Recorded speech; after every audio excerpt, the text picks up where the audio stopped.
are Sint Maarten. You are Sint Maarten.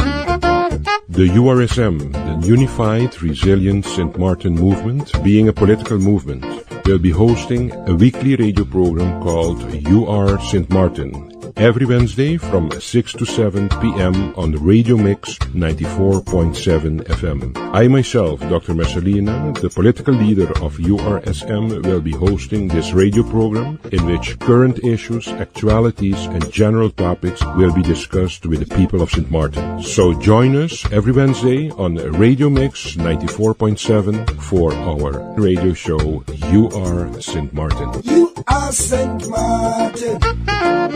You are Sint Maarten. Dear people of Sint Maarten, good evening.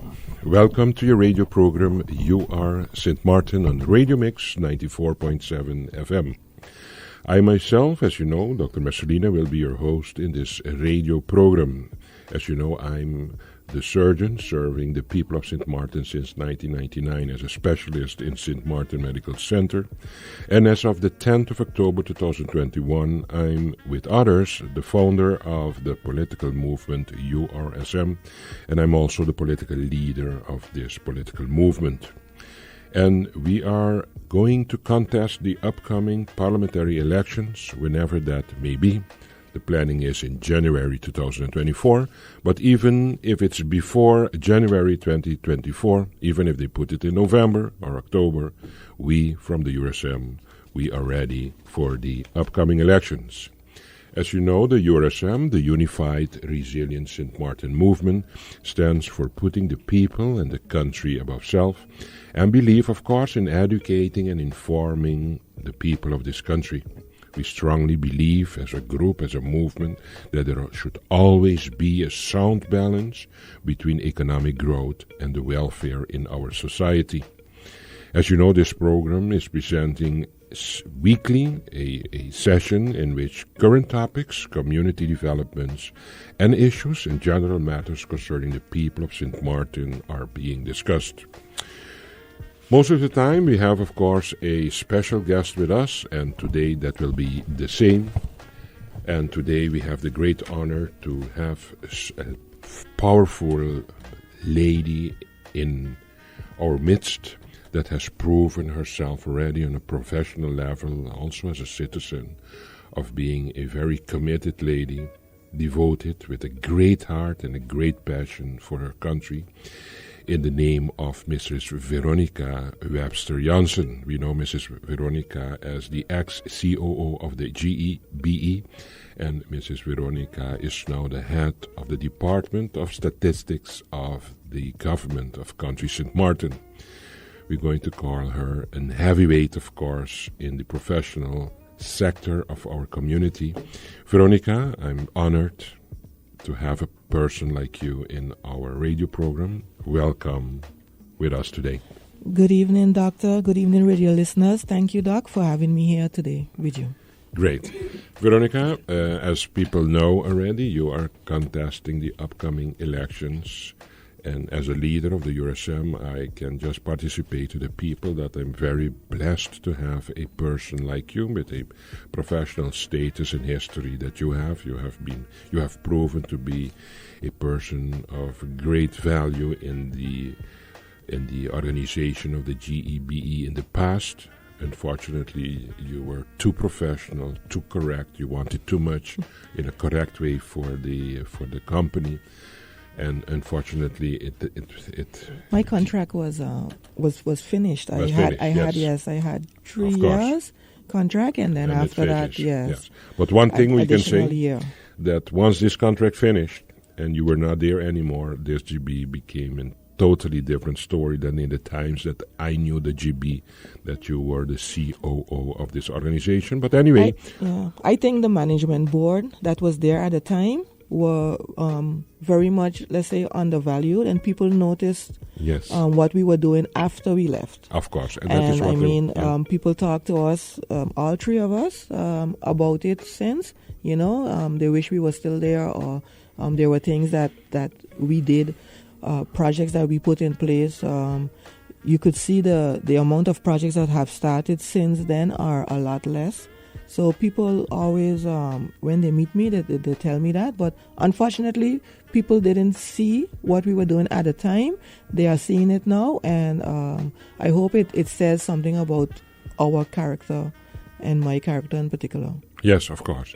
The only thing I can say, Veronica, once you have a great person in an organization, you underestimate him or you don't appreciate him until they are not there anymore. Exactly. And I think this GEBE have shown to the people the way where we are today that actually we made a mistake in the way this GEBE had to be managed, and we changed direction, changed the faces on management level, and today we have a totally different GEBE that I do not have to explain to people of Sint Maarten the challenges that this company is encountering, but especially also the discomfort that the people of Sint Maarten are encountering. But okay, we have to stay positive, Veronica. There was a reason. I always say it's God's will that things go as they go. Everything happens for a reason. And everything happens for a reason. Yes. And one of this is that, of course, you were more and more inspired to continue contributing with your drive for the people of Sint Maarten, and knowing you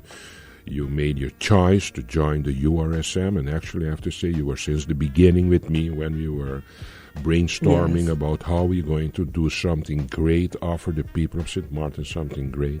So actually you were by day one with me when we were dreaming about this URSM, and today we are sitting here. Yeah, it's good to see how it has come together. And see also the impact that it's making in the community, and the hope and trust that it's giving to the people of Sint Maarten that there is an alternative as of January for this country. Yes. So once more, Veronica, thank you very, very much for your drive, for your loyalty, for your passion for your country, your commitment, and especially your dream to make this Sint Maarten a great place for all of us that live here.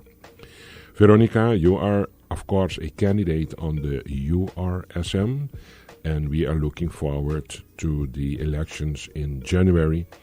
And of course, to be part of a political movement, you have your concerns, you have your aspirations, you would like to do a lot for the people of Sint Maarten. And we're just going to pick up some topics and discuss. As you know, for example, now we are at the end of the school vacation, the summer one, the big one, and now we are going back to school. And knowing you that you find education and very important for the youth, for the people of Sint Maarten. You have your concerns also about the upcoming school opening. Yeah, I definitely have a concern with the school opening. There's the concern that everyone is noticing and speaking about, which is the preparation of the schools. So we are so many years after Irma, and I mean, I have seen a press release, and I have seen requests for tenders to fix the schools that came out quite some time ago. You see some schools have started, but there are still schools that will now start on a schedule. So the children are still not stable in their school, and you need stability for you to have good education, and we cannot underestimate that. So I find that really a pity to see. And you would hope that had not happened. But again, to me, that is like poor planning, and it's unfortunate, especially when you look at the grades and the success rate of the students last year. You know, it could be a lot better. Yeah, it's alarming. People underestimate the importance of education. If we have a better educated society on a whole, we will have a better society, because you will have more understanding, for one, comes with education, but also just being well-rounded people. And I find that a pity. Another thing, walking around and talking to people, I have always been involved with students going back to school. And because I also tutor, I'm also involved with that. And what I have noticed recently, a lot of complaints from parents, the prices of uniforms, the prices of the recommended shoes, there are shoes that are needed, the black shoes that most schools ask for. When you shop locally, the price is around $190. I heard this from various parents. For a black shoe? For a black shoe. For a pair? Yes, for a pair of shoes, Whoa. around $190. That's for one child? For one child. Imagine right? you have a family of 4 or 5 kids. Because what is happening, I mean, and this it shouldn't be this way, but you have the whole peer pressure. So when they come to school, on that first Monday, or if it's a Tuesday that they start, they're all looking to see what shoe are you wearing, etc. Yeah. Now, I know with my son, he did not wear the brand names, etc. But so to ensure that that he felt secure wearing just the shoe that I could afford for him. You have some parents who want to get a brand name shoe, but just on a whole, an average shoe would be $190 on Sint Maarten. Mm-hmm. And people who can afford to travel during the vacation to get the school supplies can get the same identical shoe for $45. The same shoe. The same shoe that the children really want for school. Mm-hmm. And here you pay $190. You pay $190. It's a big difference, right? Yeah, that's 4 times. Mm-hmm. It's a lot. It's a big difference. It's a big markup. I mean, nobody's really looking at that. When we have a hurricane come in, we go and ensure the controllers go out and ensure that you don't increase that the hardwares don't increase the prices mm-hmm. during that period. Something like that has to happen as well for school supplies, because it's impossible if for one shoe you're paying $190, but look at the uniforms themselves. There are parents who paid $195 for their set of uniforms last year, who are now paying $400 for one set. For the package. The package that they needed, mm-hmm. Because it's one uniform shirt is like $25. Mm-hmm. A pants is $45. Mm-hmm. But you need at least 3 shirts, and that's with you washing them in between or wearing them double. Mm-hmm. You need at least 3 shirts. You need at least 2 pants. Mm-hmm. As your basic package. And you say nowadays a package costs you per about child $400. About $400. $400. That is killing the poor parents of Sint Maarten, right? It makes education. It makes possible. it makes it difficult mm-hmm. for the parents. It's not as accessible as people would think. Mm-hmm. So those are things that we should look at when we get into government, parliament, or minister. We need to be able to influence that, talk out about it in advance, so that when we are in the months of June and July, and the beginning of August, we can be aware of what are the prices normally, and how, if the prices change just before, or to monitor that, because that is really hurting people. Because besides the cost for these uniforms, the parents also have to pay the school contribution. Mm-hmm. I won't call it a school fee, the school contribution. Yes, that's correct. They also would be required to pay. So it's quite a lot. And then there's also a budgeting part, where if parents know that they have a child that's going to school, if the school will say in advance on time, listen, you want your child to come to this school next year, this is the amount that's going to be, this is the price that the uniforms will be, then they can at least budget leading up. Mm-hmm. So we could also speak to the community about that, about budgeting those 12 months before, when you know that you have a child that's starting. Because or by the school end, give them already the prices that they will expect for the new start of the new school year. Then they have some months to prepare. Of course. And a little controllable prices too. And I think, for example, that the controllers, we can promote government, make sure that they don't abuse or misabuse the momentum, because they know there is a high demand for school uniforms at the beginning of a school year, and for those selling them, though, for them not to abuse of the moment. And there's an increase. There's an increase from last year. The same shirt last year, some places were $20, and now they're $25. So that $5 for one shirt, it's a lot. It's a lot for one child, and it's for one child, and it's one shirt, one child. Yeah. So those kind of things, those are things that are I am hearing about. Besides just the regular uniforms, a lot of schools require, remember with my son, a lot of schools require also the gym clothes. Even the gym clothes are now increased. Sometimes you need to pay $30 for gym pants, and you need to have one. Mm-hmm. A gym shirt, again, $20. Those kind of That's things, you know, parents, it's a lot. It's a lot. So where education is concerned as well, I've been speaking about it a while. Back in the day, we had the MTS, we had the LTS, you had the technical schools. Mm-hmm. I know and I appreciate what NEPA is doing now, but NEPA, there's a step you need to take to get into NEPA, in the sense of it's a tertiary education and it costs money. Mm-hmm. Whereas you could go from primary school to LTS back in the day and get that foundation technical for not the amount that you would have to now go and enroll in NEPA, and it's easier to get in. You do your technical and then you go on to MTS. And even some, they continue with the and HTS. They continue to HTS. I remember in those days, that even the LTS, where you start with, was a good education. Good foundation. Because in your first year, you had a good education. In your first year, you not only had electro, which is offered here now at NEPA, but you had electro, you had carpentry, you had mechanical, and I think mechanical is offered at vocational, but you had mechanical, and you had what was that one? Machine bank worker. Yes.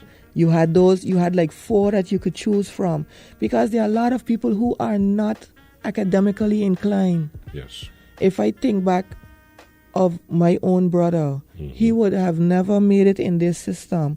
He was technical from then, so and technical and creative. So we should have, those various streams, but we like to focus on academical, but not everyone is academically inclined. Yes. And if you're not academically inclined, you kind of feel like a fish out of water in school. Yep. And then you try your best to stay there, but the dropout rate will increase because of that. Mm-hmm. And so, cater more towards that. And we're going into the new school year, and I'm hoping that there's opportunity for all the different types of children to get an education. Yes, of course. So you spoke about your worries about the physical presence of the buildings. They are not completely up to par to start the new school year with. And secondly, you are very concerned and worried about the prices for uniforms, what the kids actually need to start a new school year. And of course, Veronica, seeing in general the prices nowadays for food, for gasoline, the rent prices, and if you see now the increase in prices for uniforms and material for the kids to go to school. Yeah. Actually, Veronica, if we are honest, it starts to become a mission impossible for the average small man to survive here in Sint Maarten. It's very tough. It's very tough, It's extremely tough. And everybody's talking that it's tough, but I still do not see an action plan from government that we will say, okay, this is at least a step that is going to alleviate a little the people, to help them a little, to get through with the expenses, the obligations. It's not even the luxury, the obligations that they have to just move on in life. Yeah. And unfortunately, if we have a weak education system, even the institutions, physically they're not all up to par. If we have a very dubious quality of education combined with the difficult economical financial status of the country, I think these all are going to contribute to a poor future for the general development of our country. Veronica, that's the reason that we are in this URSM, because we are hoping to do it different. Make a change in that, yes. Yes, and Veronica, the change is that people have to feel it in their pocket, and people have to see and feel tangible changes that's going to give them hope again in the future. And until now, we are talking a lot. Government is proposing and doing its thing. But at the end of the day, none of what has been proposed until now or things that you're working on are making that the people feel it in their pocket, feel a improvement of quality of life. And I do believe that is actually what is the problem now in Sint Maarten. And the URSM is thinking about a formula that once we are in government, what will be for sure the case, if you ask me my feeling and opinion about it, we are going to work to try to improve the quality of life, to bring more prosperity in this country. Veronica, time is flying on us. It's a very interesting topic we are discussing with each other. We're going to take a small break and we will be back in a few minutes. Dear people of Sint Maarten, welcome to the second half of our radio program, You Are Sint Maarten, on the Radio Mix 94.7 FM. As you know, today we have with us as a guest Mrs. Veronica Webster Jansen, a very known person in our community, a power woman, as I say, that has demonstrated already her value as a professional to contribute to the further development of our country. And as I said also in the beginning, I'm very honored and proud to have a lady as Veronica Webster Jansen on the political slate of the URSM, contesting the upcoming elections for Country Sint Maarten. And I hope that Veronica will do very good, knowing her, that they will have a lot of trust in Veronica, that we can see Veronica in the nearby future on government level or parliament level to continue helping the people of Sint Maarten. Veronica, you had some advices, because we spoke in the first half about the beginning of a new school year, and you had some advices for those starting or being for the students. Yes. You have some great advices for them. For the students going back, I would really encourage you. I know that maths is normally is considered very difficult, but I want to encourage the secondary school students to keep maths in your package, to try to understand it, and if you cannot understand it, get a tutor, stay back and talk to your teacher, because STEM education is really the way to go. If you look at the developments in AI, artificial intelligence, and in programming, we need for our future, we need students who will be able to do programming, who will be able to build databases. I notice it in my current job. I was one of the students who put the exact subjects, we call them, which was maths, physics, chemistry. And chemistry in the package. And I had also the econometry, which was the calculation part of the economics. I had those things in my package, and I went on to Holland and did mathematics and statistics. And you see where right now we are busy. We have been busy with the census, and now we are busy doing the analysis to get the numbers to finally, once approved, come out to the community and talk about the numbers. But the difficulty that we have is the amount of people who are available to do data analytics. And I know that, I think it was in my third year in MPC, there was a program that came from the government. It came actually via the education department, but it was a kingdom-wide program stimulating students to keep those exact packages, to keep the sciences in their packages. And when I went to university, and especially they were stimulating women in sciences. And our class was the first year that the women outnumbered the men in mathematics class. And it was a direct result of that, the marketing that was done to encourage the students to pick that package. And so I would like now any students listening to encourage them, because it is those subjects, engineering, mathematics, sciences, technology, those are the areas in which you can make a decent living later. They are the subjects that will be needed later. The once you have those subjects, the studies that you can do with those subjects are the ones that will be needed later, because there's a lot going to happen with AI. Yeah. There will be a high demand. Yes, this year is the start of the AI revolution. You see, with the whole ChatGPT, there's Excel, there are Excel formulators, etc. Out now. This is just the start. But next year, you will see more of a boom. Yes. So behind that whole AI, there are a lot of programmers. We have a whole gaming population. Our young people, they love gaming. My son loved gaming as well. You could translate that now into your technology knowledge, and your you could translate that love for gaming, translate it over now in programming, and then you stand a better chance. So that's just my little advice, really. If you're listening, the young people, check that out, go into that. And there are so many free classes that you could do online, and you can visit, for instance, visit openai.com. That's the ChatGPT website, where you can basically ask anything, say anything, and you get a whole write-up. You can ask a report, you can anything. Great. I think it's a great advice to the youth for them to focus on the demands of the future, and it's all in the direction of technology. Yes.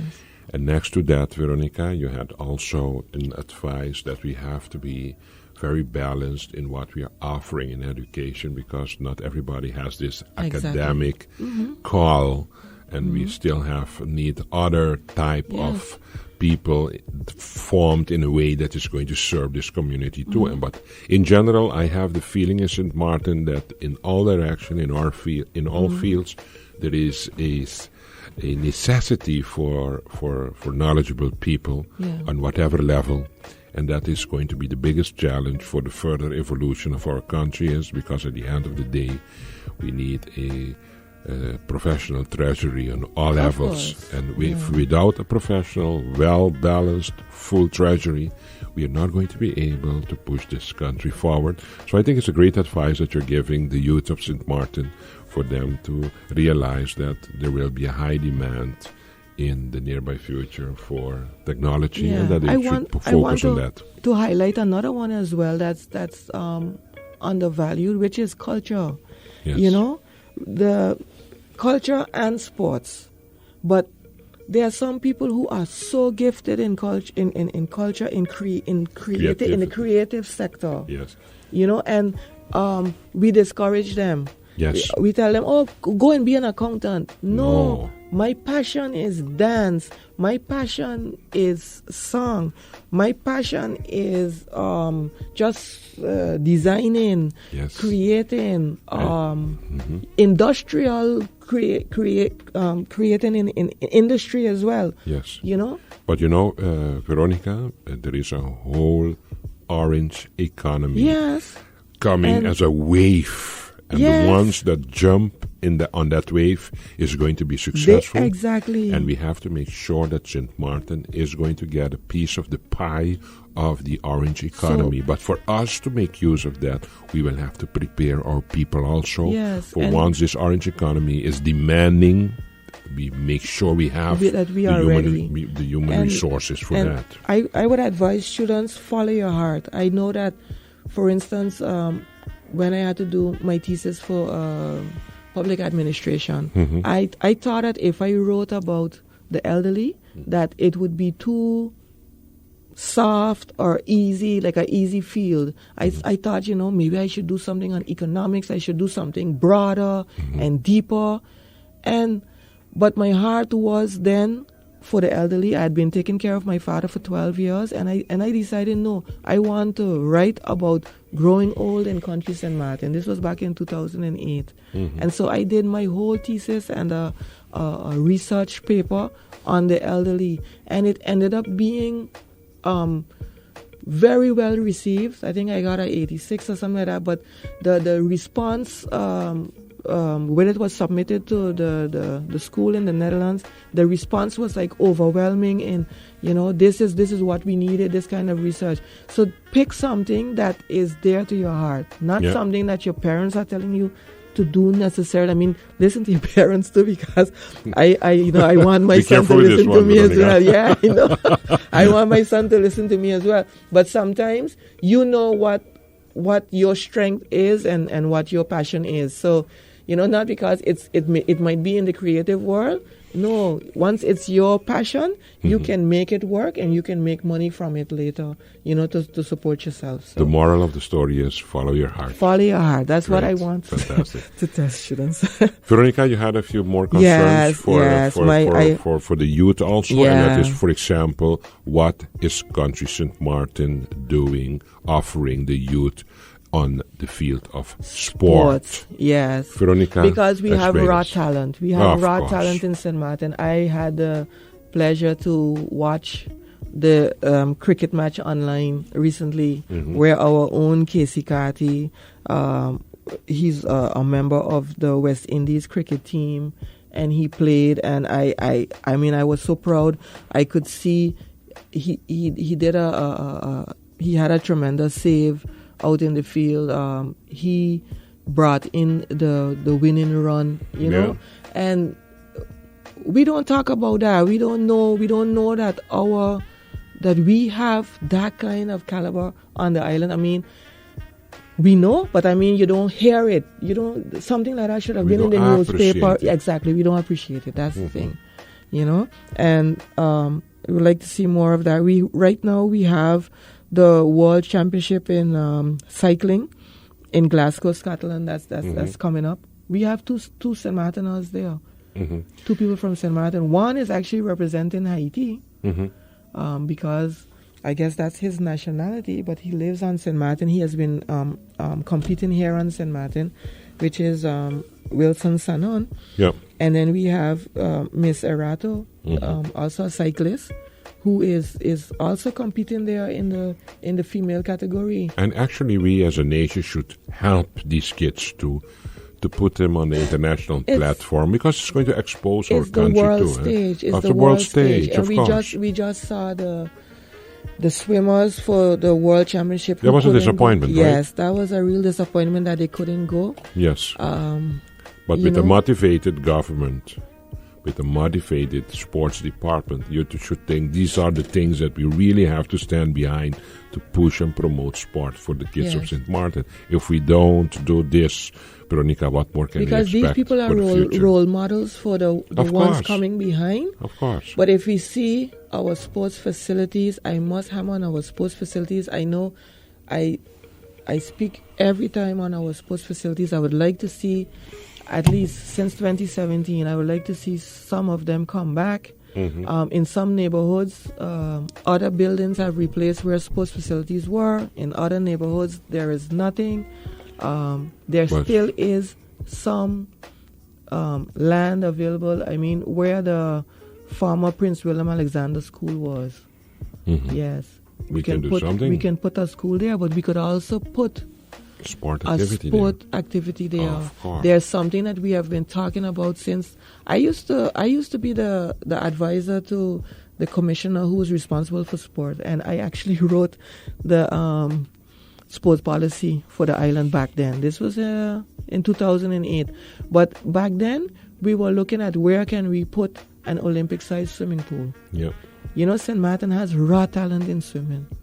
And that area there in St. Peter's, we could look at maybe that's somewhere where we can put something like this. Yes. And I don't mind giving ideas about these things, and people warn me, you go on the radio and then you say all of these things and somebody else will do it. If somebody else does it, they're doing it for the country. Yes. They're doing it still for our children. Whoever wants to do it. And I don't mind. Yeah. But there are ideas, there are things, and I know that the sports policy was delivered to the sports department. I know that I have seen some parts of it that are being executed. I would like to see a lot more done with sports facilities in St. Maarten, because out of that, we will get these young people on the world stage. Yes, you're right, Veronica.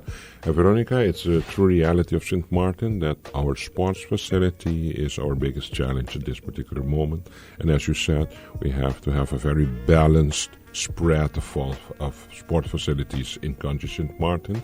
We have to have them in the different districts as one, and we have to have a good quality of an institution there too. It's not just a basketball court and that's it. No, we have to do it professional in a way that it can be promising to deliver great talents that we can put on the international stage too. And Doc, it's the spin-off effect of it. Yep. It's not at all. It's social, and we just dumping money in that. No, there's a spin-off, because look at Curacao. They are world known now because of their baseball players. Yes, from the Little League to all of those who made it. Or in the major league. In the major league. Yes. When we have our people on the world stage and the flag comes up and the name comes up, somebody will ask, where's that flag? Where's that person from? And they will go on Google, where is St. Maarten? And what they will see, the beautiful pictures that we have on our websites, come and visit St. Maarten, and we could generate tourism that way. That way too, of course. Yes. So it comes back into your economy. So it would really be good for us to see the breakthrough. Because we have in baseball, we have people who are away preparing and trying out for major leagues as well. Yeah. They're in the minors, etc. But we do have people. So various sports, we have people out there, and we need to encourage them, and we need to use them as role models so that we can get the younger ones as well to follow in their footsteps. But our fields and our auditoriums and all of those need to be revamped, need to be fixed. Absolutely. There's a lot of work to do, Veronica. Yeah, we have I cannot wait for the upcoming elections to be part of the upcoming government, because I really think that a lot can be done for this country. It's a matter of just taking good decisions, hands-on, and do what has to be done to give the people of Sint Maarten what they deserve. Veronica, I was talking before the program with you, and you had your big concern also about after-school activity in general for the kids of Sint Maarten, that I do believe need some guidance in that too, because the parents are going through some challenging times. They have to work hours after hours to make the dollar, to make the ends meet. So the attention has to be divided in work and looking for the kids, so then they have to make the necessary hours on the labor market, and then they have to neglect the kids. So I think we should focus a little also on organizing our after-school activities for the youth of Sint Maarten. Back all the way in 2005, there was a well-known document made, the Tourism Master Plan. And the Tourism Master Plan didn't only focus on tourism, but there was a large chapter, Chapter 5, that focused on the social impact of tourism in communities. And at the time, the social impacts that we are going through now we were not even going through them. But they were mentioned, and it was said that in 20 years, you will start to notice this. Actually, in 10 to 20 years, you will start to notice this social impact. And guess what? Side effects. We are now seeing and experiencing those side effects. And it's because parents, when you work in this industry, you have to be working different shifts. You have to be working, and the majority of our population still works in the accommodation, etc. Sector, because that's the biggest sector of our economy. And so they are working these irregular hours, etc. And so they are not able to do the homework with the children all the time. And that's why we rely on the afternoon school programs. Afternoon school programs cost money. So when you can afford it, and people who can afford it, the children can go. Sometimes we will consider it a small contribution. When the school itself does it, it's considered a small contribution. However, if you don't have it, you cannot send your child, and then the child ends up at home, doesn't do the homework, And etc. So it's and then we pay the high price again. mhm. So, Veronica, there's a lot of work to do, A and lot of we work. realize with the URSM that education is one that needs more attention for the nearby future, but also the sport has to be better organized for Country Sint Maarten, and also, as you said, as last, the after-school activities has to be better organized if we want to give some guarantee for the future of the next generation of this country. Veronica, speaking with you, I realize that you're a very, very passionate lady, madam for your country, and I'm so happy to have you as a candidate on the URSM slate. The people of Sint Maarten have a great opportunity to mandate a person like you that is really, really, really convincing myself with your intense passion that you can be a very, very great person in an important decision-making chair for Country Sint Maarten. Veronica, I'm looking forward really to be in government and to have a person like you next to me, because really we need persons like you, strong women with a great professional record that really are going to deal differently with Country Sint Maarten to make this country great again, as we say. You know, Doc, the last time I spoke about energy, this time I'm speaking about education. Yes. I spoke a little bit, at least I mentioned that I worked on elderly, how you call that? I did my thesis on growing old in Country Sint Maarten, so the future of the elderly and the current status, etc. So what I wanted to say is that there are so many different topics that interest me, and many topics that I have that I have been busy with over the years, because I came back home in the year 2000, and since then I have been busy in government, outside of government, in various social organizations as well. Yeah. You have been all around. I've been all around. Sometimes I say I'm a generalist because I've been busy with everything. I try to know something about these different topics and see how we could improve in Sint Maarten. Yes. Sint Maarten is my place, is your place. Yes. We have a great love for our country and our people. Veronica, we are committed. It's all in the hands of the people of Sint Maarten. If they want a change in their country, I think the URSM is the promising political movement to bring the change for Country Sint Maarten. Veronica, we are coming at the end of our radio program. You are Sint Maarten.